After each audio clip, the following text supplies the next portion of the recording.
The FD RX7 is and will always be a head turner, between the stunning looks and the fire-breathing rotary that possesses it.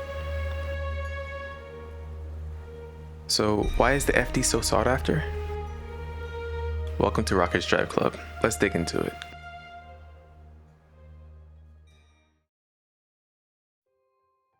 The 13B REW. The 13B is a 1.3-liter Wankel rotary engine that has a sequential turbo or twin turbo setup.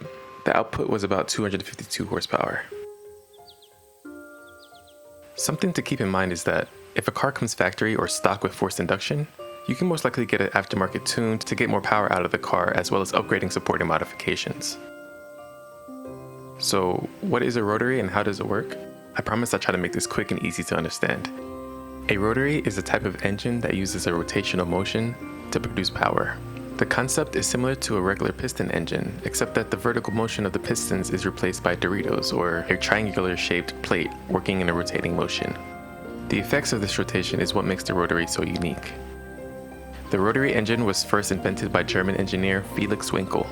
Wankel's design was based on an earlier engine concept known as the Otto cycle. Wankel's design improved upon the Otto cycle by using a rotational motion instead of a reciprocating motion. This rotating motion allowed for a more efficient engine that could produce more power while being smaller and lighter than a piston engine. The first Wankel engine was built in 1957 and was used in the German race car. Comment if you know what it is. The rotary engine has several advantages over the piston engine, one being that it was more efficient in its use of fuel.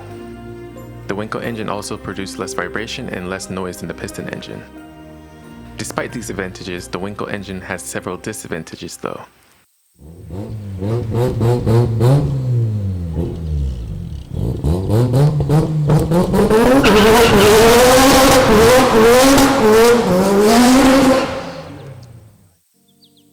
One being that the rotary produced more emissions than the piston engine. Additionally, it was less durable than the piston engine and susceptible to wear and tear. Cue the dreadful apex seals you heard so much about. However, the biggest disadvantage was the fuel economy.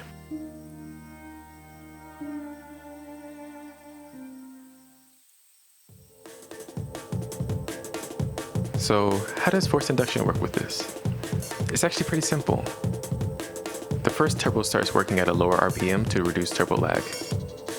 The second turbo then kicks in at a higher RPM to provide the extra razzle-dazzle. Now, while this may seem like a complicated setup, it actually has some good benefits. The main benefit is that it provides a nice linear power curve. This means that the power delivery is predictable, rather than the typical on-off feeling you get with a single turbo setup. Turbo lag is that period of time where you hit the accelerator and there's a delay before the turbo kicks in. That's interesting and all, but why do RX-7s always shoot flames? Mazda's rotary engines are known for the ability to emit fire from its butt. This is made possible by the engine usually running a little rich, which causes a small amount of unburnt fuel that is expelled through the exhaust system. Removing the catalytic converter and any other restriction also improves the likelihood of flames. This unburnt fuel is then ignited by the hot exhaust gases and possibly oil from the lubrication of apex seals, resulting in a spectacular show of flames. When there's unburnt fuel, this means your car is running rich. If your car doesn't have enough air, that would mean your car is running lean. This is monitored by checking your air-fuel ratio, or AFR for short, which is also monitored by the O2 sensors.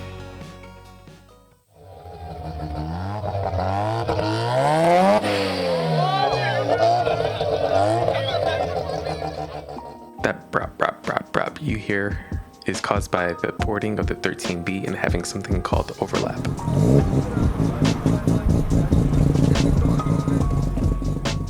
The objective of this is to improve airflow in and out of the combustion chamber, which can result in the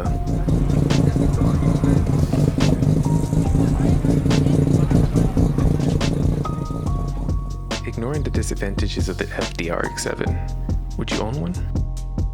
One of the reasons this car is so popular is due to the impeccable handling. Not every car needs to be a drag racing hot boy. This one-of-a-kind spirit is made to carve the corners. If you enjoyed this information and it was easy to remember, please hit that subscribe button and comment what your favorite thing about the RX-7 is.